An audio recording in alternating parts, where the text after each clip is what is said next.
friends, welcome to my YouTube channel Learning Hub. This video is about chapter number 1st, chemistry of class 11th, Gay-Lussac law of combining volume. पिछले lecture video में हमने सारे जो law of chemical combination के जो 4 law थे वो हमने पढ़ दिए। पहला लॉ था law of chemical law of conservation of mass, दूसरा था लॉ ऑफ मल्टीपल प्रोपोर्शन, तीसरा था लॉ ऑफ डेफिनेट प्रोपोर्शन और चौथा था law of reciprocal proportion. Now ये 5th लॉ आता है हमारा गे-लॉसिक लॉ ऑफ कंबाइनिंग वॉल्यूम। तो इस वॉल्यूम के अकॉर्डिंग क्या होता है, किसी भी केमिकल रिएक्शन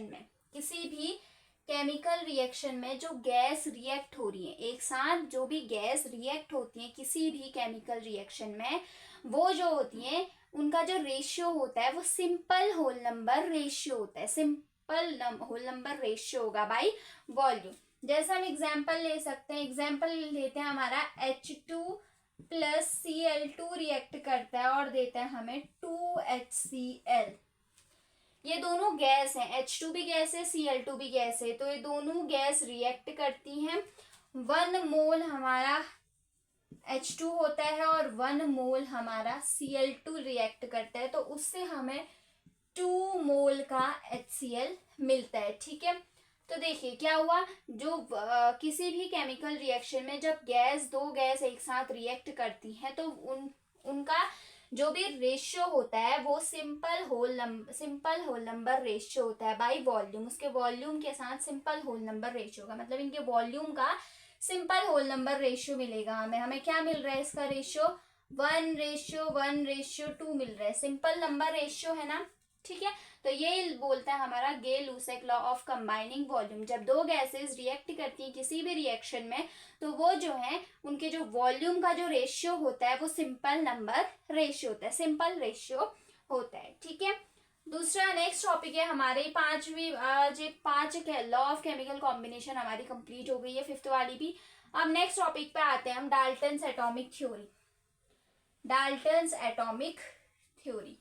एटम के बारे में डाल्टन ने अपनी क्या थ्योरी दी थी, वो है हमारी डाल्टन्स एटॉमिक थ्योरी। ठीक है, next topic Dalton's atomic theory.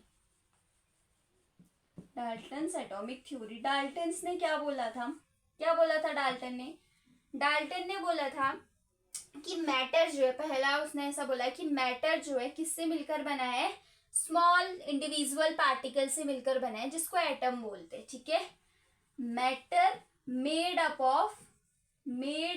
Of small individual small particle से मिलकर बना है, जिसको हम क्या बोलते हैं, एटम बोलते हैं।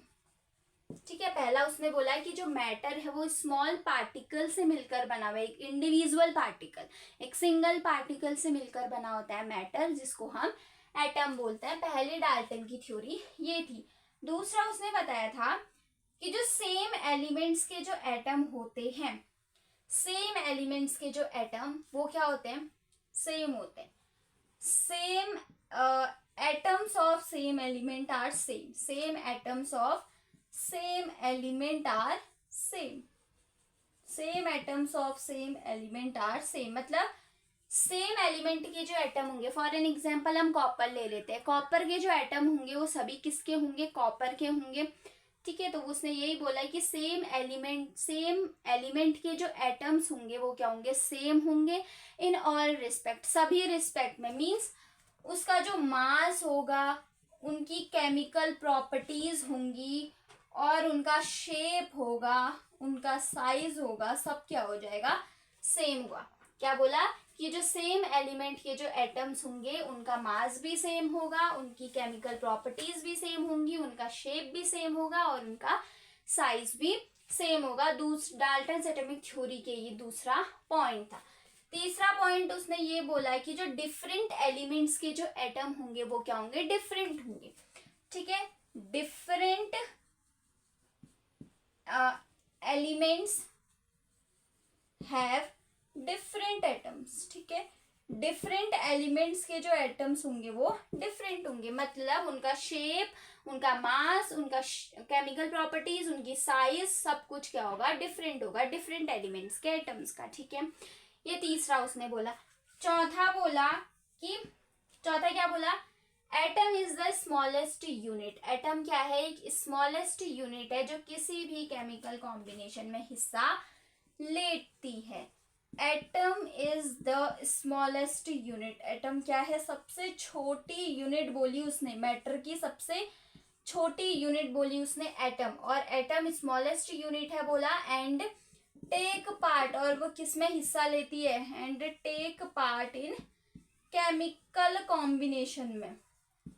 केमिकल कॉम्बिनेशन में क्या लेती है, हिस्सा लेती है। ठीक है, उसकी चौथी पोस्टुलेट जो था थ्योरी का वो यही था कि एटम स्मॉलेस्ट यूनिट है और वो जो है टेक पार्ट करती है, हिस्सा लेती है किसमें, केमिकल कॉम्बिनेशन में। नेक्स्ट बोला है कि जो मास है एटम का, the mass of an atom, the mass of an atom, किसी भी एटम का जो मास होता है वो चेंज हो सकता है, can be change into energy. Mass जो है एनर्जी में चेंज हो सकता है, किसी भी एटम का मास उसकी एनर्जी में चेंज हो सकता है। किसकी हेल्प से, आइंस्टीन इक्वेशन जो हमने पढ़ी, E=mc², फिजिक्स में हमने पढ़ी, आइंस्टीन की इक्वेशन है।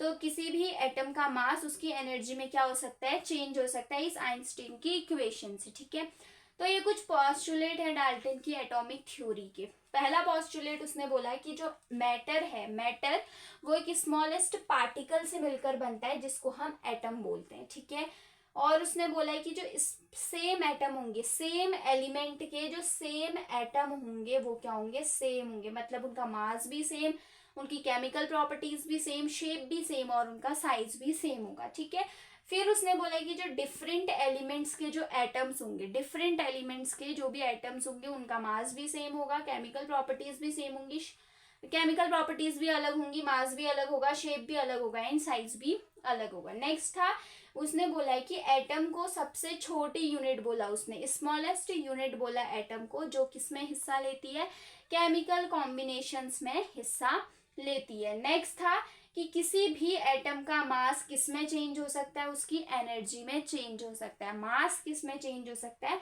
एनर्जी में, इस इक्वेशन से, E=mc² आइंस्टीन की इक्वेशन से। ठीक है, तो ये कुछ डाल्टन की एटॉमिक थ्योरी के क्या थे, पोस्टुलेट थे। ठीक, नेक्स्ट आता है हमारा Avogadro hypothesis. Dalton's atomic theory के बाद एवोगैड्रो ने एक हाइपोथेसिस दी, एवोगैड्रो हाइपोथेसिस। हाइपोथेसिस क्या होती है, हाइपोथेसिस वो होती है जो हम इमेजिनरी चीज सोचते हैं, जो हम मतलब कल्पना कर लेते हैं, ये एक इमेजिनरी होगी हाइपोथेसिस। ठीक है, इमेजिनरी हम बोल सकते हैं इसको। तो एवोगैड्रो ने क्या हाइपोथेसिस दी,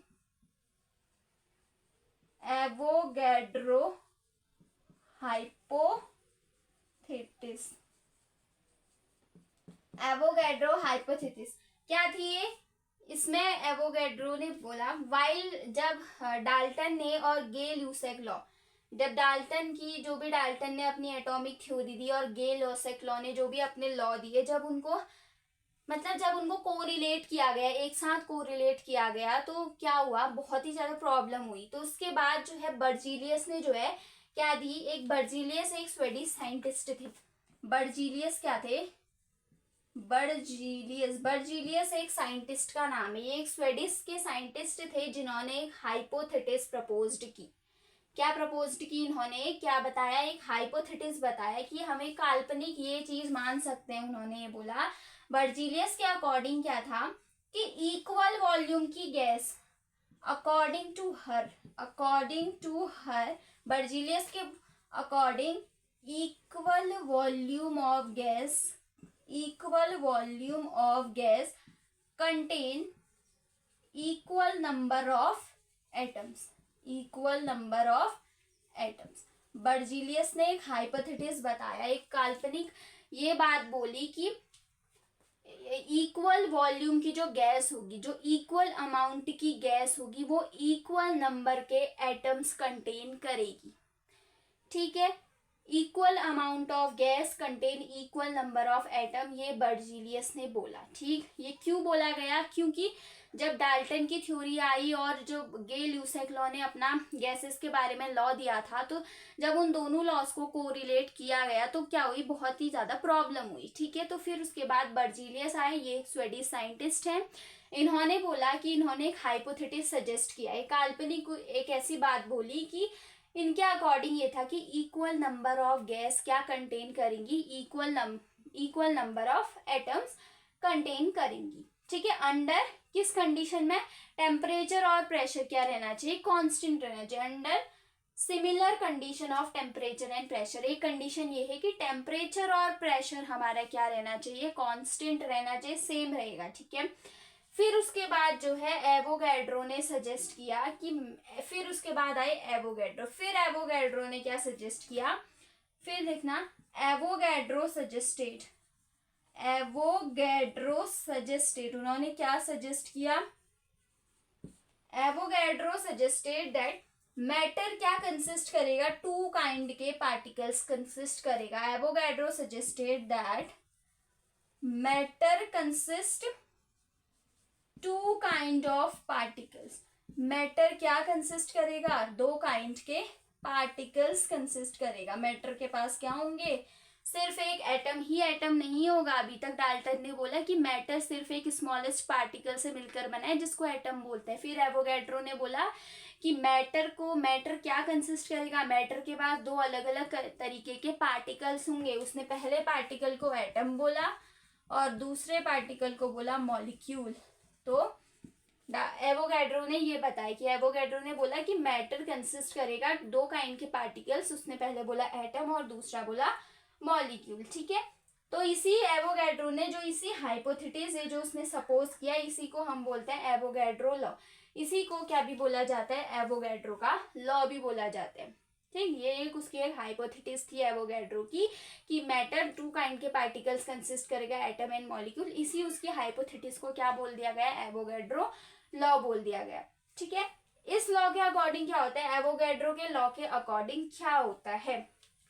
ठीक है, according to this law under similar, इसमें भी टेम्परेचर और प्रेशर क्या रहना चाहिए, सेम रहना चाहिए।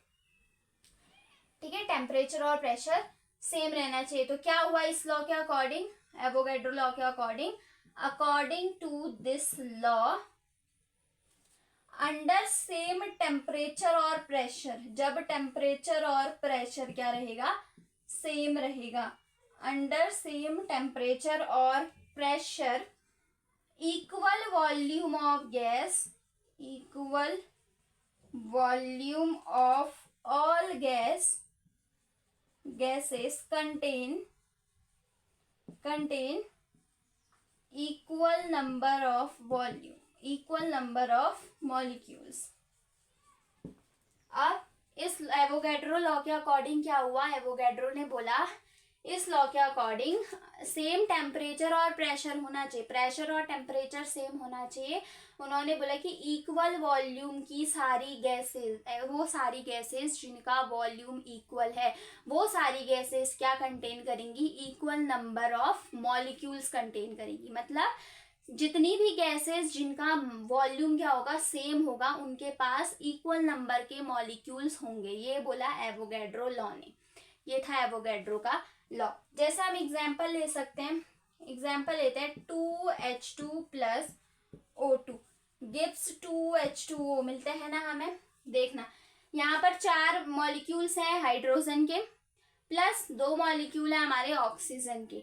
तो क्या मिला हमें, क्या मिला, प्रोडक्ट भी हमें 4 मॉलिक्यूल हाइड्रोजन के ही मिले, 2 मॉलिक्यूल ऑक्सीजन के ही मिले। ठीक है, तो ये हमारा एग्जाम्पल हो सकता है एवोगैड्रो लॉ का। तो ये हमारा एवोगैड्रो लॉ है। ठीक है, ये चीज बस हमारी क्या है, थ्योरी है हमारे समझने के लिए। अभी आगे को क्या आएंगे, हमारे मॉलिक्यूलर मास निकालना आता है, एटॉमिक मास निकालना आता है, वो हमारी मेन चीज है। ठीक, तो नेक्स्ट आता है हमारे atomic mass and molecular mass क्या होता है। नेक्स्ट है atomic mass and molecular mass क्या होता है।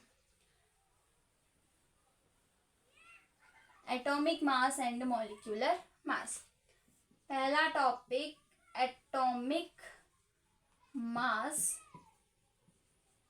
एटॉमिक मास क्या होता है एंड मॉलिक्यूलर मास, दोनों एक साथ बता देते हैं। एंड मॉलिक्यूलर मास। ठीक है, एटॉमिक मास और मॉलिक्यूलर मास क्या होता है? जैसे हम किसी एलिमेंट को लिखते हैं, ये मान लो हमारा एक एलिमेंट है एक्स, ये जेड, ये ए। ठीक है, एक्स जेड ए। ठीक, तो हम किसी भी एलिमेंट को इस तरीके से रिप्रेजेंट करते हैं। ये थोड़ी इंपॉर्टेंट चीज है, इसको ध्यान में रखना। किसी भी एलिमेंट को हम इस तरीके से रिप्रेजेंट करते हैं। ये एक एलिमेंट ले लिया हमने, कुछ मान लो हाइड्रोजन ले लिया, एक्स है हमारा हाइड्रोजन। तो इसको हम कैसे रिप्रेजेंट करते हैं? जेड हमारा 1 है, ए बी हमारा 1 है। कैसे दिखाएंगे इसको हम? इसको हम ऐसे दिखाएंगे ना, H11 दिखाएंगे ना। तो मतलब x हमारा कोई एलिमेंट हो गया, z हमारा उसका क्या होता है? z। जो अब देखिए z उसके बेस पे लिखा गया और a उसकी पावर पे लिखा गया। तो जो पावर पे लिखा जाता है, जो चीज पावर पे लिखी जाती है वो हमारी होती है एटॉमिक मास। जो चीज पावर पे लिखी जाती है वो हमारी होती है एटॉमिक मास, और जो चीज बेस पे लिखी जाती है वो हमारी होती है एटॉमिक नंबर। Atomic number. जैसे हाइड्रोजन को हमने ऐसे रिप्रेजेंट किया, तो हाइड्रोजन उसके बेस पे 1 लिखा है, मतलब एटॉमिक नंबर कितना होता है हाइड्रोजन का? 1 होता है। और एटॉमिक मास भी कितना होता है हाइड्रोजन का? 1 ही होता है। ठीक है, तो ये चीज थी कि किसी भी एलिमेंट का रिप्रेजेंटेशन हम इस तरीके से करते हैं। जो उसकी पावर में लिखी जाती है वो चीज उसका मास होती है, जो उसके बेस पे लिखी जाती है वो चीज उसका नंबर होती है। ठीक है, अब atomic number and atomic mass. अब एटॉमिक नंबर क्या होता है? अभी कभी हमें डिफाइन करने को आया कि व्हाट इज एटॉमिक नंबर। तो एटॉमिक नंबर हम कैसे फाइंड कर देंगे?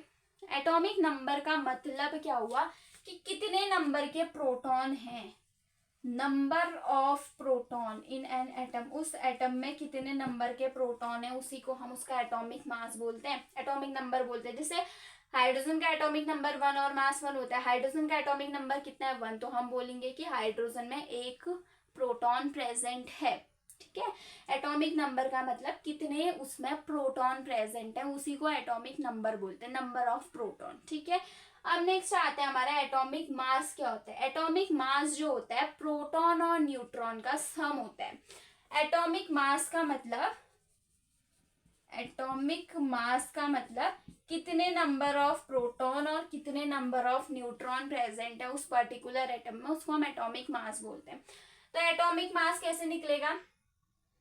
एटॉमिक मास इसमें 1 लिखा, नंबर ऑफ प्रोटॉन 1 होते हैं इसमें, और नंबर ऑफ न्यूट्रॉन्स 0 होते हैं शायद, तो इसीलिए एटॉमिक मास क्या हुआ इसका? 1 हुआ। जैसे अभी हम आगे क्वेश्चन करेंगे तो आगे समझ आएगा। तो अभी खाली समझ लीजिए कि एटॉमिक नंबर कैसे निकलता है। नंबर ऑफ प्रोटॉन्स होते हैं और एटॉमिक मास निकलता है number of protons plus number of neutrons करके।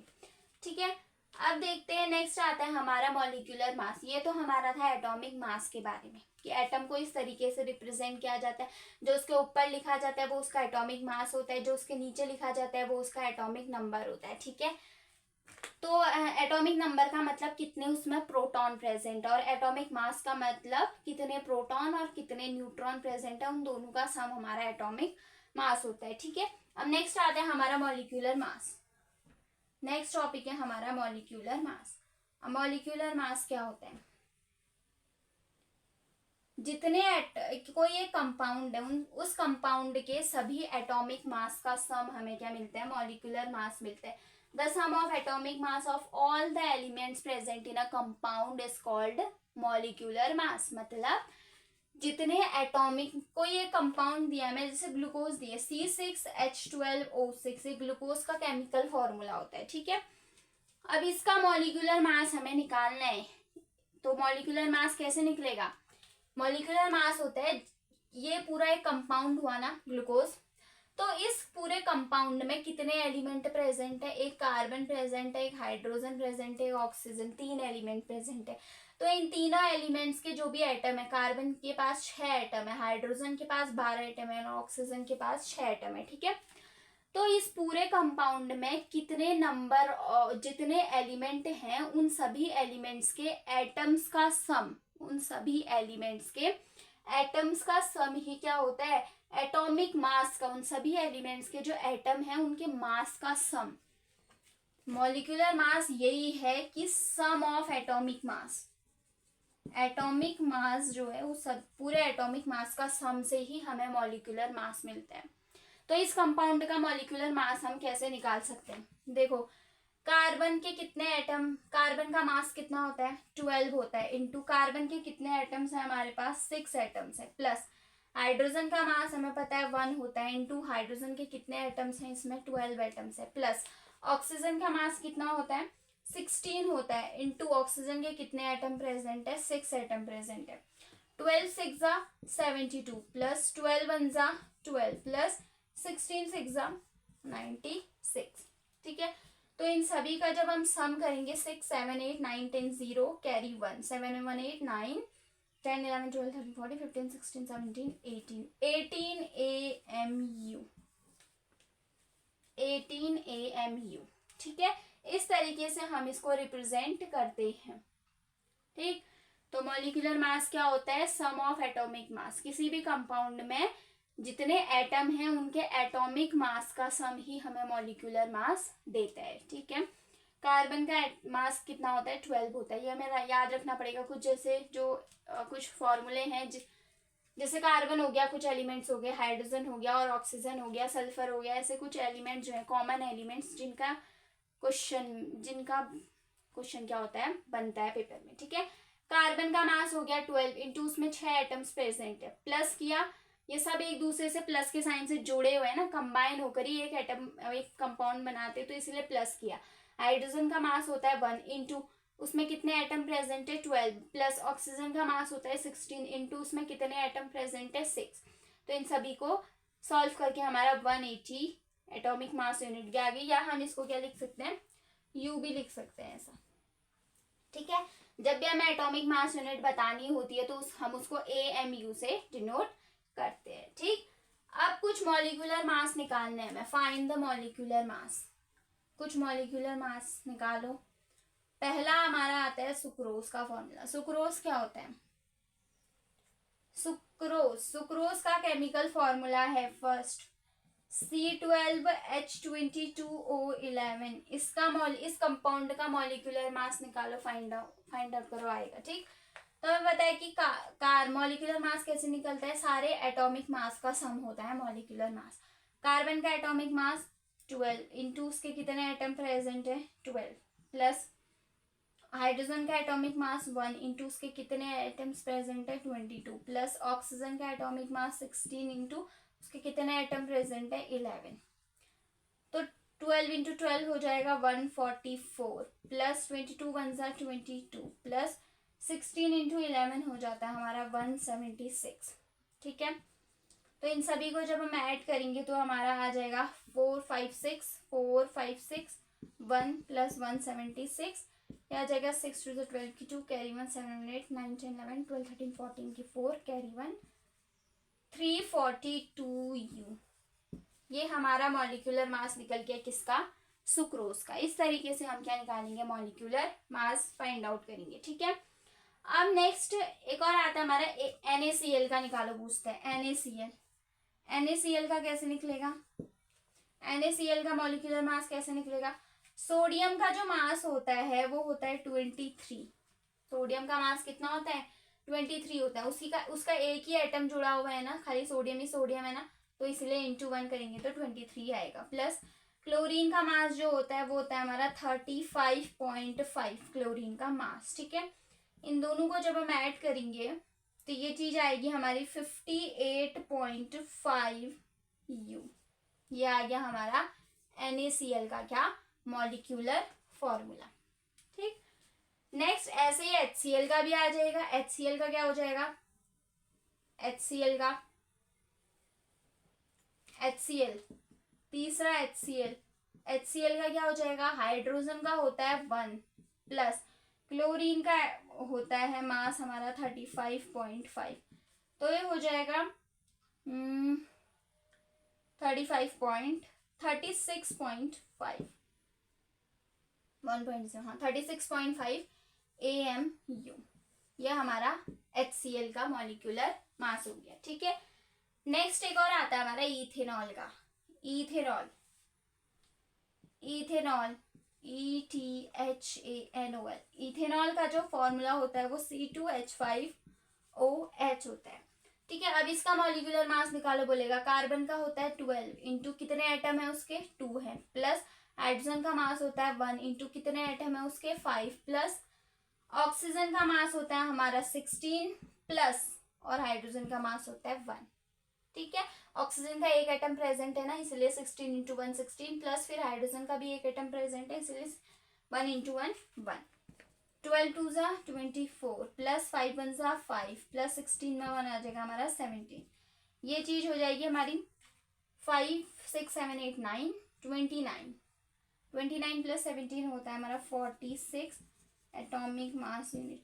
ये हमारा किसका, इथेनॉल का मॉलिक्यूलर फॉर्मूला हो गया। ठीक है, अब नेक्स्ट आता है हमारा CCl4 का। CCl4 का कैसे निकलेगा, CCl4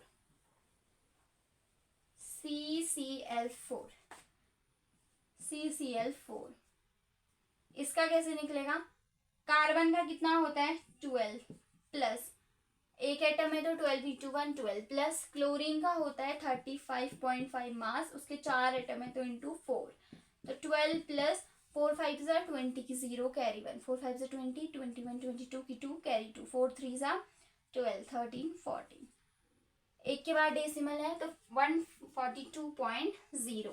ठीक है, इसको हम ऐड करेंगे तो 12 ऐड करो इसके नीचे, 2 2 ज़ा 4 4 154.0, तो 154.0 को हम 154 भी लिख सकते हैं। तो इतना एटॉमिक मास यूनिट आ गया हमारा CCl4 का atomic mass unit.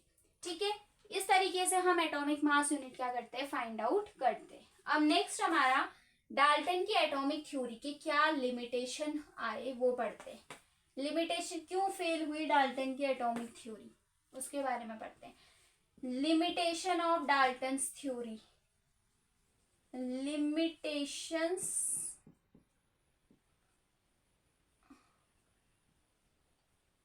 limitations of Dalton's theory. क्यों फेल हुई होगी डाल्टन की थ्योरी। पहला लिमिटेशन है डाल्टन की थ्योरी का कि डाल्टन ने तो एक्सप्लेन किया लॉ ऑफ केमिकल कॉम्बिनेशन, इस लॉ को एक्सप्लेन किया बाय मास, बट ये फेल हो गई to explain the law of gaseous volume. Dalton ने उसने एक्सप्लेन किया, क्या एक्सप्लेन किया, लॉ ऑफ केमिकल कॉम्बिनेशंस को एक्सप्लेन किया था डाल्टन ने। It explain law of chemical combination, law of chemical combination को एक्सप्लेन किया था डाल्टन ने। ठीक है, बट वो क्या हो गई थी, बट फेल हो गया वो क्या एक्सप्लेन करने में, fail to explain law of gaseous volume. Law of gaseous volume को वो एक्सप्लेन नहीं कर पाया, तो इसलिए डाल्टन ने सिर्फ एक्सप्लेन क्या किया, law of chemical combination explain किया, लॉ ऑफ गैसेस वॉल्यूम को वो एक्सप्लेन नहीं कर पाया। पहला लिमिटेशन उसका ये था। दूसरा लिमिटेशन क्या था, वो ये नहीं बता पाया कि जो डिफरेंट एलिमेंट्स के जो एटम होते हैं वो डिफरेंट क्यों होते हैं। It does not explain why different it does not explain why the different elements have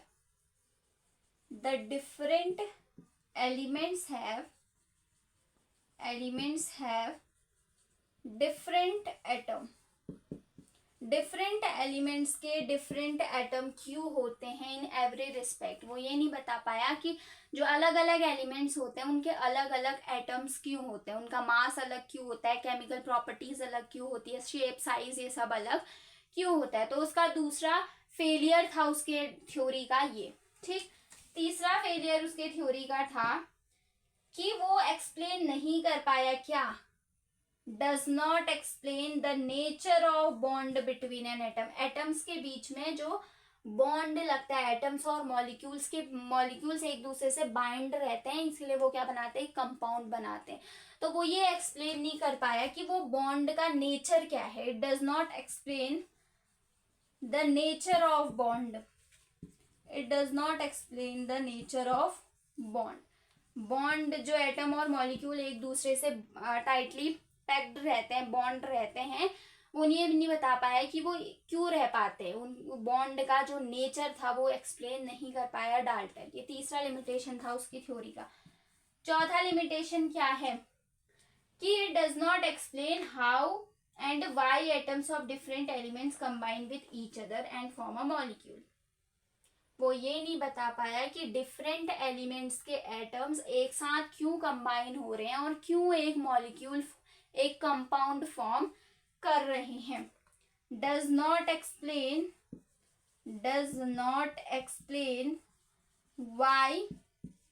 Y different element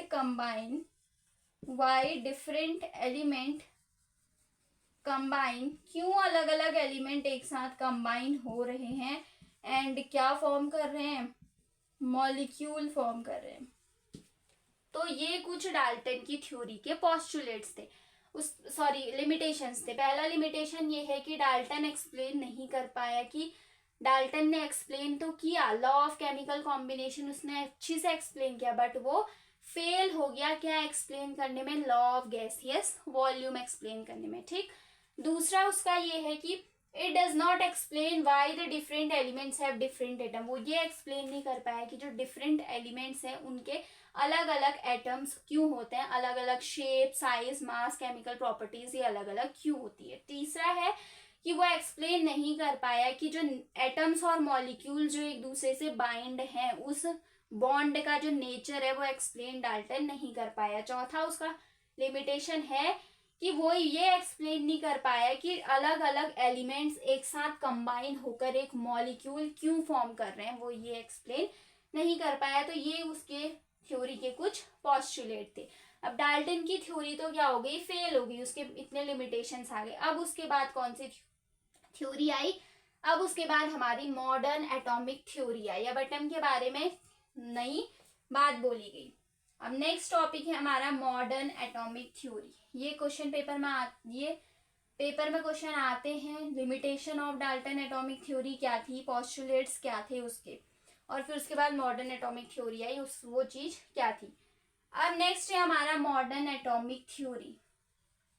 modern atomic theory, अब नई जो अभी तक जो चली आ रही है वो मॉडर्न एटॉमिक थ्योरी है। तो वो क्या है, उस थ्योरी, जब डाल्टन की थ्योरी फेल हुई उसके बाद ये थ्योरी दी गई, तो अब बोला गया, अब इस थ्योरी में बोला गया कि अब एटम को जो है एक इंडिविजुअल पार्टिकल नहीं बोला जाएगा। Atom is not consider as a individual particle, because atom का जो स्ट्रक्चर होता है वो क्या होता है, कॉम्प्लेक्स स्ट्रक्चर होता है। Atom is made up of सब एटॉमिक पार्टिकल्स। एटम्स क्या है, किससे बना हुआ है, atom is made up of सब एटॉमिक पार्टिकल से मिलकर बना है। सब एटॉमिक पार्टिकल्स मतलब एटम के बाद अब एटम को एक इंडिविजुअल पार्टिकल कंसिडर नहीं किया जाएगा, उससे भी छोटे छोटे पार्टिकल से मिलकर बना हुआ है एटम। वो सब एटॉमिक पार्टिकल्स क्या है, जैसे हमारा इलेक्ट्रॉन हो गया, प्रोटॉन हो गया, न्यूट्रॉन हो गया, ये हमारे एटम के सब एटॉमिक पार्टिकल्स है। ठीक। मॉडर्न एटॉमिक थ्योरी ने बोला कि एटम जो है, atom is no longer consider to be as a individual particle. Atom को अब एक इंडिविजुअल पार्टिकल कंसिडर नहीं किया जाएगा। एटम किससे मिलकर बना हुआ है, सब एटॉमिक पार्टिकल से मिलकर बना है, जिनको इलेक्ट्रॉन, प्रोटॉन और न्यूट्रॉन बोला जाता है। ठीक है। दूसरा था इसका कि atom of same element have similar in all respect. Same element के एटम ऑफ सेम एलिमेंट के जो एटम होंगे मे नॉट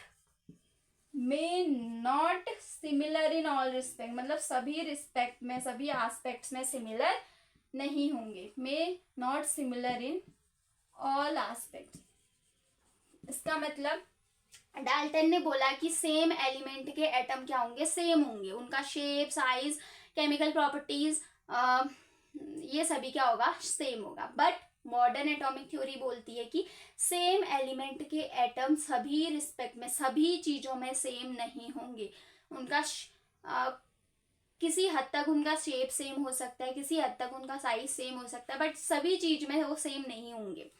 एग्जाम्पल जैसे हम इसी का एग्जाम्पल है, जैसे हम पढ़ते हैं hydrogen, hydrogen hide H11 H12 H13, ये चीज हम पढ़ते हैं। जब सेम एलिमेंट के एटम है, हाइड्रोजन के ही एटम है, बट एटॉमिक नंबर तो सेम है, बट एटॉमिक मास क्या है, अलग अलग है। तो उन्होंने यही बोला कि जो सेम एलिमेंट के जो एटम है वो सभी एस्पेक्ट्स में सेम नहीं हो सकते, ठीक है। देखो इनको क्या बोलते हैं, ऐसे एलिमेंट्स को क्या बोलते हैं जो सेम एटॉमिक नंबर गेन करते हैं बट उनका एटॉमिक मास अलग अलग होता है, इनको हम बोलते हैं आइसोटोप्स। फिर आइसोटोप्स की डिस्कवरी के बाद इनको बोलते हैं हम आइसोटोप। जैसे एक और ले सकते हैं हम C612 C614 C614, same element का एटम है बट एटॉमिक नंबर तो सेम है, एटॉमिक मास अलग अलग है, ठीक है। तो यही था इसके मॉडर्न एटॉमिक थ्योरी के, यही दोनों चीजें बताई उसने कि एटम को एक इंडिविजुअल पार्टिकल अब नहीं बोला जाएगा, वो किससे मिलकर बना है, इलेक्ट्रॉन, प्रोटॉन और न्यूट्रॉन से मिलकर बना है, क्योंकि एटम का जो स्ट्रक्चर होता है बहुत ही कॉम्प्लेक्स होता है, ठीक है। दूसरा उन्होंने बोला कि सेम एलिमेंट के जो एटम है वो सभी रिस्पेक्ट में क्या नहीं होंगे, सेम नहीं होंगे, ठीक है। ये थी हमारी मॉडर्न एटॉमिक थ्योरी। अब उसके बाद नेक्स्ट टॉपिक है हमारा mole concept. Next topic mole concept क्या होता है, मोल कॉन्सेप्ट, ठीक है। मोल कॉन्सेप्ट क्या होता है, मोल किसका कलेक्शन होता है, a mole is a collection of, a mole is a collection of, किसका कलेक्शन होता है mole, a mole is a collection of 6.022 into 10⁻23 particles का कलेक्शन होता है। एक मोल किसका कलेक्शन होता है, 6.022 इंटू 10⁻23 पार्टिकल्स का क्या होता है, कलेक्शन को ही हम बोलते हैं मोल। एक मोल को रिप्रेजेंट किया जाता है इस तरीके से, एक मोल को कैसे रिप्रेजेंट किया जाता है, इस तरीके से रिप्रेजेंट किया जाता है, 1 mole is equals to 6.022 into 10⁻23 particles, ठीक है। इसी वैल्यू को क्या बोला जाता है, इसी वैल्यू को हमारा एवोगैड्रो नंबर बोला जाता है, एवोगैड्रो नंबर बोला जाता है। इसी वैल्यू को 6.022 इंटू 10⁻23, इसी वैल्यू को हमारा एवोगैड्रो नंबर बोला जाता है, और इसको रिप्रेजेंट किया जाता है एन उसके बेस में ए से। इस तरीके से हमारा एवोगैड्रो नंबर को रिप्रेजेंट किया जाता है। मोल जो होता है वो इतने पार्टिकल्स का कलेक्शन होता है, और इन्हीं पार्टिकल्स को जो है, इसी जो 6.022 इंटू 10⁻23, इसी नंबर को हमारा एवोगैड्रो नंबर बोला जाता है, और जिसको एन उसके बेस पे ए से रिप्रेजेंट किया जाता है, ठीक। अब इसमें कुछ फॉर्मूले आते हैं, वो आपके न्यूमेरिकल्स में बहुत इंपॉर्टेंट है। पहला फॉर्मूला है 1 मोल ऑफ एटम, हम कैसे निकालेंगे, 1 मोल ऑफ एटम कैसे निकालेंगे, एक मोल में कितने एटम हैं वो कैसे निकालेंगे, मास of element upon atomic mass से, मास ऑफ एलिमेंट, उस एलिमेंट का मास अपॉन एटॉमिक मास, उस एलिमेंट का मास अपॉन एटॉमिक मास से हम 1 मोल ऑफ एटम निकालते हैं। दूसरा आता है हमारा formula mass of an atom, एक एटम का मास कैसे निकालते हैं, मास ऑफ 1 एटम, एक एटम का मास कैसे निकालते हैं, मोल तो कैसे निकालते हैं, मास of element upon atomic mass से, बट एक एटम का मास कैसे निकालते हैं, एक एटम का मास आता है हमारा atomic mass upon Avogadro number से, atomic mass upon Avogadro number करके हमारा एक एटम का मास आता है। ये कुछ इंपॉर्टेंट फॉर्मूले, इसको नोट करना। नेक्स्ट आता है हमारा mole of compound, mole of atom तो ऐसे निकालते हैं, मास of element upon atomic mass से। अब मोल ऑफ कंपाउंड कैसे निकालते हैं, मोल ऑफ एटम हमने पढ़ा, अब हम देखते हैं मोल ऑफ कंपाउंड कैसे निकलते हैं। तीसरा है हमारा mole of compound, mole of compound, mole of compound कैसे निकलेगा, मोल ऑफ कंपाउंड निकलता है mass of atom, mass of compound, mass of compound upon molecular mass से, mass of compound upon molecular mass से हमारा मोल ऑफ कंपाउंड निकलता है, ठीक है। नेक्स्ट फॉर्मूला है हमारा fourth, mass of one molecule. एक मॉलिक्यूल का मास कैसे निकलता है, मास ऑफ वन मॉलिक्यूल कैसे निकलता है, वो होता है molecular mass upon Avogadro number. Molecular mass upon Avogadro number. ये चार आपके इंपॉर्टेंट फॉर्मूले जो आगे अगर न्यूमेरिकल्स आएंगे तो उसमें यूज होंगे। 1 मोल ऑफ एटम निकलता है mass of element upon atomic mass से। मास ऑफ वन एटम निकलता है atomic mass upon Avogadro number से।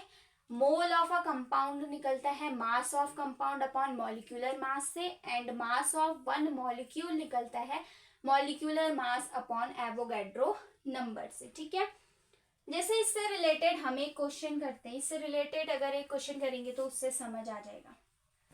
एक क्वेश्चन लिखना कि कैलकुलेट करना है हमें मास ऑफ एटम। क्या कैलकुलेट करना है, मास ऑफ एटम कैलकुलेट करना है। Calculate mass of atom, mass of atom, atom का मास कैलकुलेट करना है ऑफ सिल्वर, सिल्वर के एटम का मास कैलकुलेट करना है। और क्वेश्चन में दिया है आपको कि इसका जो मास होता है वो 108 ग्राम होता है। ठीक है, तो एटम का मास कैलकुलेट करना है ना, तो हमने फॉर्मूला पढ़ा था मास ऑफ वन एटम कैसे निकालते हैं, वो निकालते हैं हम atomic mass upon Avogadro number से। ठीक है, तो एटॉमिक मास कितना दिया है, एक एटम 108 ग्राम अपॉन एवोगैड्रो नंबर हमें पता है ये होता है 6.022 इंटू 10⁻23, ये होता है ना। अब हम इसको जब सॉल्व करेंगे 108 ग्राम, जब हम इसको सॉल्व करेंगे तो हमारा क्या आएगा 108 इंटू, नीचे से पॉइंट हटाएंगे 1 2 3, 1 2 3 0 ऊपर लग जाएंगे, इंटू 10⁻23, नीचे से ऊपर जाएगा -23 हो जाएगा अपॉन नीचे पे 6022 हो जाएगा। ठीक है, जब हम इसको सॉल्व करेंगे हो जाएगा 108 इंटू, ये हो गया 10⁻3, 10⁻3 इंटू 10⁻23, 10⁻3 इंटू 10⁻23, बेस सेम है, पावर क्या हो जाएंगी ऐड, तो 10⁻3 प्लस माइनस 10⁻32 ऐसा हो जाएगा। तो ये हो जाएगा 10⁻3 प्लस माइनस माइनस 23 में से 3 माइनस करेंगे तो मेरा -20 आएगा, 10⁻⁻20। तो ये आ जाएगा 10⁻⁻20 अपॉन 6022। हम इस चीज से इसको काटेंगे तो हमें क्या मिलेगा, हमें मिलेगा आपका, डिवाइड करिए 6022 से डिवाइड करना है 108 को, तो ये कितना आ जाएगा, ये हो जाएगा हमारा 0.020 बड़े 1 2 3 4 5, 1 2 3 4, अगर हम 0 पॉइंट लगाएं तो 1 0 बढ़ेगा, 0 पॉइंट लगाएंगे तो 1 0 बढ़ेगा, तो 2 जा करे 2 2 जा 4, 2 2 जा 4, 0 2 6 जा 12, बड़ा नंबर आए 0.0 लगाना पड़ेगा और 1 जा करना पड़ेगा 6022। 10 में से 2 माइनस करेंगे हमारा आएगा 8, और 9 में से 2 माइनस करेंगे आएगा 7, ये 7, 10 में से 6 माइनस करेंगे हमारा आएगा 4, फिर पॉइंट है, फिर 0 आएगा, 2 जा इतना होता है, 3 2 जा 6, 3 2 जा 6, 0 3 6 जा 18, 1 2 3 4 5, 1 2 3 4 5, तो 7 2 जा 5 2 जा 10 की 0 कैरी 1, 5 2 जा 10 11 की 1 कैरी 1, 5 6 जा 30, 7 2 जा 14 की 4 कैरी 1, 7 2 जा 14 प्लस 1 15 की 5 कैरी 1, 7 3 जा 21, 7 6 जा 42, 7 जा जाएगा कुछ इतना, 0 पॉइंट ये आता है हमारा 0.017 इंटू 10⁻⁻20। ठीक है, इतना भी लिख सकते हैं या अपॉन में भी लिख सकते। अगर हम इसको 1 2 डेसिमल प्लेस आगे खिसका दे तो पावर बढ़ जाएगी, तो ये आ जाएगा हमारा ये आ जाएगा हमारा 2 डेसिमल प्लेस, मैंने इसको आगे खिसका दिया, 1 के बाद पॉइंट लगाया तो 1.7 into 10⁻⁻22 is our correct answer. इतना ग्राम में आएगा ना मास। ठीक है, तो इस तरीके से हम क्या करेंगे, ऐसे क्वेश्चंस को इस तरीके से सॉल्व किया जाता है। ठीक है, नेक्स्ट हमारा आता है, नेक्स्ट टॉपिक आता है हमारा इंपेरिकल एंड मॉलिक्यूलर फॉर्मूला। क्या होता है इंपेरिकल एंड मॉलिक्यूलर फॉर्मूला, दो तरीके के फॉर्मूले होते हैं, फॉर्मूले को दो तरीके से डिवाइड किया गया है। पहला है हमारा इम्पेरिकल फॉर्मूला और दूसरा आता है हमारा molecular formula. Empirical and molecular formula, empirical and molecular formula क्या होता है? तो इम्पेरिकल फॉर्मूला क्या होता है? एक ऐसा फॉर्मूला जो हमें क्या देता है, सिंपलेस्ट होल नंबर रेशियो देता है एटम का। एक ऐसा formula which gives simplest whole number ratio. ये इम्पेरिकल फॉर्मूला हमें सिंपलेस्ट होल नंबर रेशियो देगा, whole number ratio of, whole number ratio, simplest whole number ratio देगा किसका? ऑफ एटम, एटम का सिंपलेस्ट होल नंबर रेशियो जो formula देगा उसको हम बोलते हैं इम्पेरिकल फॉर्मूला। जो हमें सिंपल होल नंबर रेशियो देता है किसी भी एटम का, वो एटम जो होने चाहिए किस अलग अलग एलिमेंट्स में प्रेजेंट होंगे, उसको इम्पेरिकल फॉर्मूला बोलते हैं। ठीक, दोबारा डेफिनेशन बोल देती हूँ। The formula which gives the simplest whole number ratio of atoms of various elements, अलग अलग एलिमेंट्स के एटम्स के बारे में जो सिंपलेस्ट होल नंबर रेशियो जो फॉर्मूला देगा उसे हम बोलते हैं इम्पेरिकल फॉर्मूला। इसका एग्जांपल हो जाएगा इम्पेरिकल फॉर्मूला का, जैसे CH और CH2O, CH एंड CH2O ये दोनों इम्पेरिकल फॉर्मूला हैं किसका? Of benzene, benzene and glucose. Benzene का इम्पेरिकल फॉर्मूला CH और उस ग्लूकोज का इम्पेरिकल फॉर्मूला CH2O। ये हमारे इम्पेरिकल फॉर्मूला हो गए, ये इसका एग्जांपल हो गया इम्पेरिकल फॉर्मूला का। अभी हम आगे क्वेश्चन सॉल्व करेंगे तो उससे पता चलेगा कि कैसे हम इम्पेरिकल फॉर्मूला और मॉलिक्यूलर फॉर्मूला निकालते हैं। ठीक, नेक्स्ट आता है हमारा मॉलिक्यूलर फॉर्मूला। अब मॉलिक्यूलर फॉर्मूला क्या होता है? ये मॉलिक्यूलर फॉर्मूला, मॉलिक्यूलर फॉर्मूला क्या होता है? एक ऐसा फॉर्मूला जो हमें एक्चुअल नंबर ऑफ एटम्स के बारे में फॉर्मूला देता है। The formula which gives actual number of atoms of various element, ये हमें एक्चुअल नंबर ऑफ एटम्स के बारे में फॉर्मूला देगा, actual number of atoms of various element, अलग अलग एलिमेंट्स के एक्चुअल नंबर ऑफ एटम्स के बारे में जो हमें फॉर्मूला देता है उसे हम बोलते हैं मॉलिक्यूलर फॉर्मूला। इसका एग्जांपल हो जाएगा हमारा, जैसे C6H6 एंड C6H12O6, ये हमारा बेंजीन एंड ग्लूकोज का केमिकल फॉर्मूला है, बेंजीन और ग्लूकोज का केमिकल फॉर्मूला होता है। ठीक है, इस मतलब यही होगा हमारा मॉलिक्यूलर फॉर्मूला भी हमारा यही होगा। ठीक, क्योंकि ये हमें कितने नंबर ऑफ एटम हैं वो भी बता रहा है, एक्चुअल नंबर ऑफ एटम्स के बारे में जो फॉर्मूला हमें देता है वही हमारा मॉलिक्यूलर फॉर्मूला होता है, जो हमें बताते हैं कि बेंजीन में एक्चुअल कार्बन के कितने एटम प्रेजेंट और हाइड्रोजन में एक्चुअल उसके कितने एटम प्रेजेंट है। बेंजीन में 2 एटम प्रेजेंट है, कार्बन एंड हाइड्रोजन, बट ये नहीं बताया गया एम्पेरिकल फॉर्मूला में कि कार्बन के कितने एटम प्रेजेंट और हाइड्रोजन के कितने एटम प्रेजेंट है। तो मॉलिक्यूलर फॉर्मूला हमें इसी के बारे में इंफॉर्मेशन देता है, वो एक्चुअल नंबर ऑफ एटम्स के बारे में इंफॉर्मेशन देता है कि कार्बन के एक्चुअल में कितने एटम प्रेजेंट और हाइड्रोजन के कितने एटम प्रेजेंट है। तो इसको हम बोलते हैं मॉलिक्यूलर फॉर्मूला। और एम्पेरिकल फॉर्मूला वो हो जाएगा जो सिर्फ हमें सिंपलेस्ट होल नंबर रेशियो देगा एटम का, मतलब बताएगा कि इसमें ये वाला एटम प्रेजेंट है और ये वाला एटम प्रेजेंट है, एक सिंपल होल नंबर रेशियो। जैसे उसने बोला बेंजीन में सिर्फ कार्बन और हाइड्रोजन प्रेजेंट है, उसके एक्चुअल एटम्स के बारे में नहीं बात की उसने। ठीक है, तो ये हमारे एम्पेरिकल फॉर्मूला और मॉलिक्यूलर फॉर्मूला होता है। अब रिलेशन क्या होता है एम्पेरिकल फॉर्मूला और मॉलिक्यूलर फॉर्मूला के बीच में?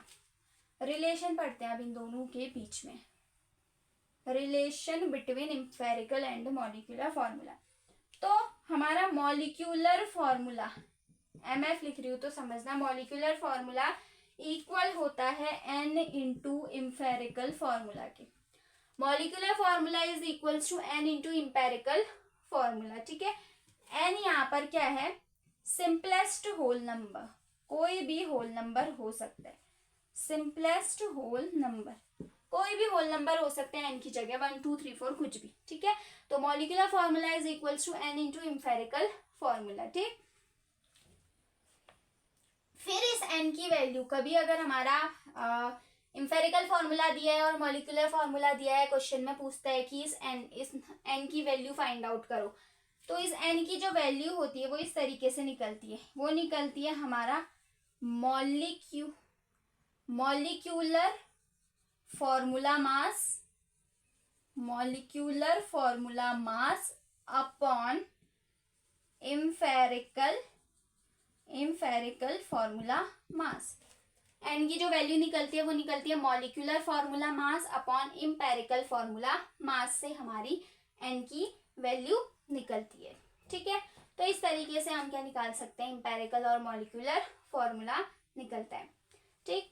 अब इससे रिलेटेड हम क्या करेंगे, कुछ क्वेश्चंस करेंगे नेक्स्ट लेक्चर वीडियो में। इससे आगे हम नेक्स्ट लेक्चर वीडियो में प्रोसीड करेंगे। अगर आपको ये वीडियो पसंद आई तो इसे लाइक शेयर और सब्सक्राइब कीजिए और सारे सोशल मीडिया प्लेटफॉर्म्स पे शेयर कीजिए। Thank you.